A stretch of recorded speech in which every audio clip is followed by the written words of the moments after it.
दोस्तों। तो हमारी आज की कहानी का नाम है दो बैलों की कहानी। एक बार एक गांव में झूरी नाम का एक किसान रहता था।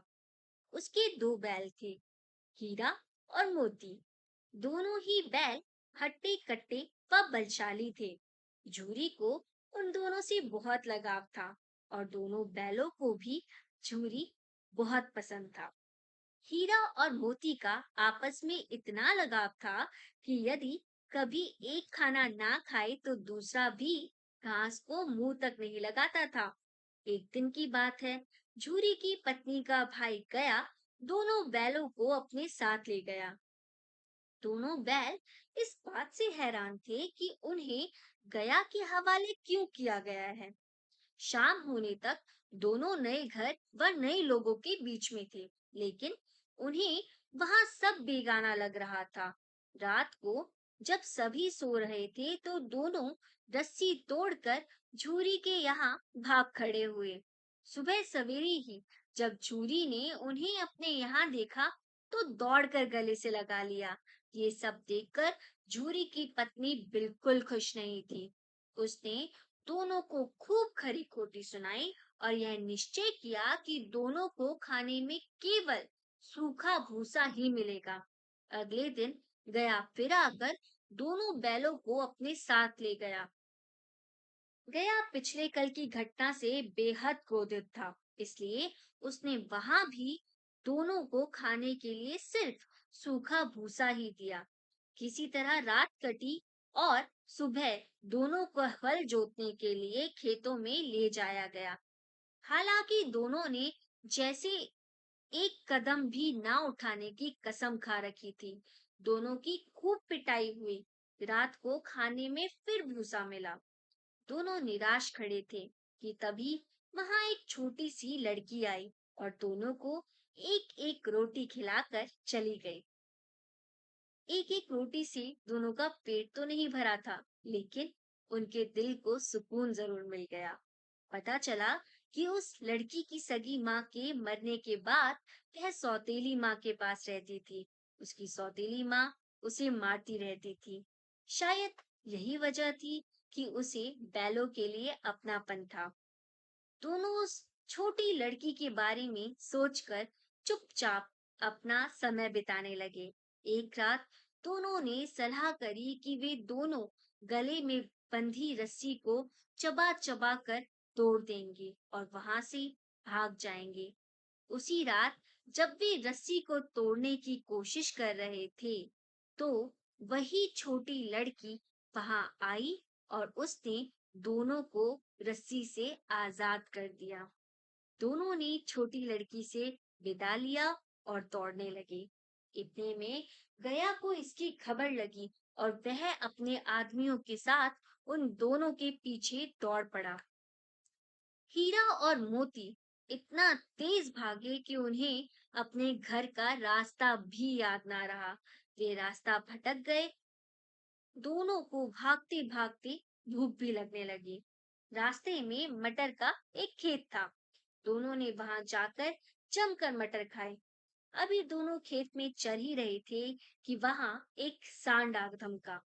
दोनों ने हिम्मत दिखाकर उसे वहां से खदेड़ दिया। इतने में मटर के खेत के सेवक हाथों में डंडा लिए आ पहुंचे।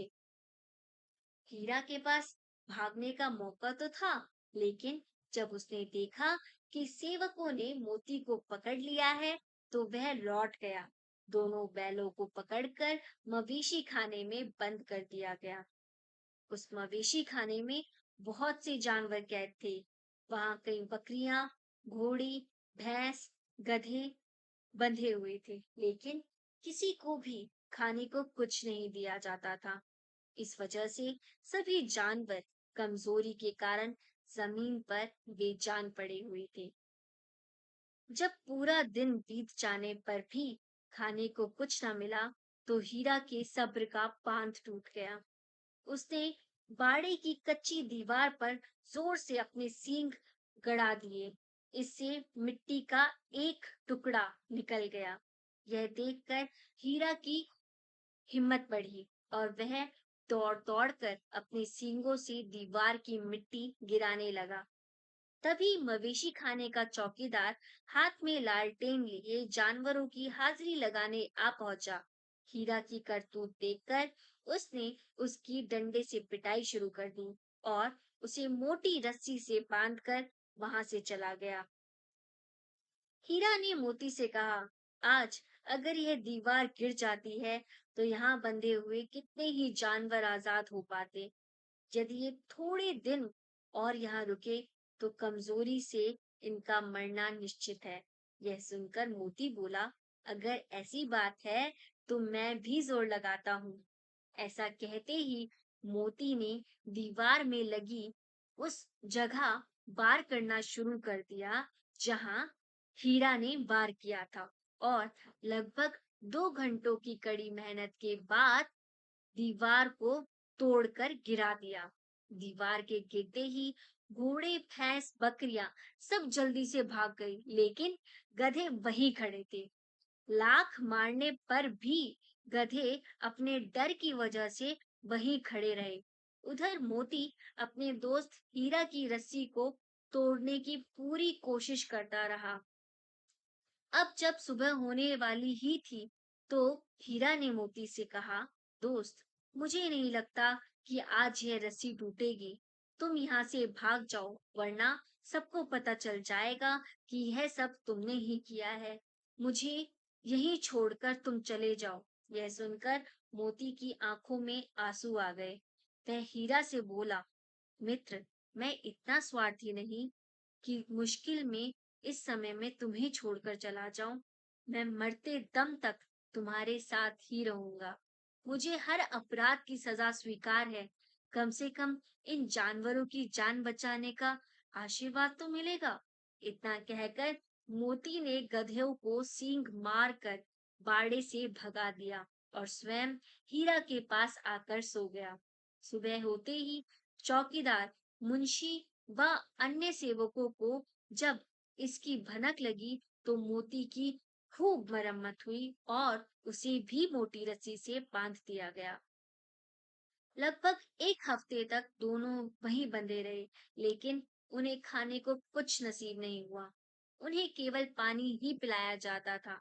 दोनों की हड्डियां निकल आई थी। एक दिन बाड़े के सामने उनकी नीलामी शुरू हुई, लेकिन वो दोनों इतने कमजोर थे कि उन्हें खरीदने के लिए कोई तैयार नहीं था। तभी एक आदमी सामने आया और दोनों बैलों को टटोलने लगा। मुंशी से कुछ मोल भाव करने के बाद वह उन दोनों को लेकर चल पड़ा। दोनों बैलों की नीलामी हो चुकी थी। हीरा और मोती दोनों डरे हुए थे। उनसे चला भी नहीं जा रहा था, लेकिन डंडे के डर से वे बेचारे उस आदमी के साथ साथ चलने लगे। सहसा दोनों को महसूस हुआ कि यह वही रास्ता है जहां से गया उन्हें ले गया था। वही खेत, वही रास्ता और वही कुआं तो है जहां पर वे हल जोतने आया करते थे। अब उनकी सारी थकान दूर होने लगी और वह दोनों तेज तेज चलने लगे। जैसे ही उन्हें अपना घर और अपने बांधे जाने की जगह दिखाई दी, दोनों भागकर उस ओर चल दिए। द्वार पर झूरी बैठा हुआ था। जैसे ही उसने दोनों बैलों को देखा, उसने उन्हें गले लगा लिया। दोनों बैलों की आंखों से आंसू आ गए। तभी वह आदमी वहां बैलों के पीछे पीछे पहुंच गया और उसने दोनों बैलों की रस्सियां पकड़ ली।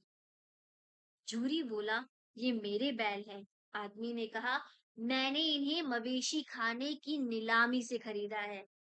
झूरी बोला, ये मेरे बैल हैं। इसका सबसे बड़ा सबूत यह है कि यह मेरे द्वार पे खड़े हैं। फिर उस आदमी ने आव देखा न ताव और बैलों को अपनी ओर खींचने लगा। तब दोनों बैलों ने भी उसे अपने सींगों से खदेड़ दिया और गांव से दूर भगा दिया। इतनी देर और में दोनों बैलों के लिए भूसा, दाना और चारा भर दिया गया। हीरा और मोती दोनों मिलकर चारा खाने लगे। झूरी साथ में खड़ा उन्हें सहला रहा था। और तभी झूरी की पत्नी भी अंदर से आई और उसने दोनों बैलों के माथे चूम लिए और खूब सारा प्यार किया। तो इस कहानी से हमें ये सीख मिलती है कि हमें अपनी स्वाधीनता के लिए अपने अंतिम समय तक संघर्ष करते रहना चाहिए। और दूसरी सीख हमें ये मिलती है कि हमारे जीवन में चाहे कितनी भी मुश्किलें क्यों ना आए, लेकिन सच्चे दोस्त हमेशा साथ निभाते हैं। धन्यवाद दोस्तों।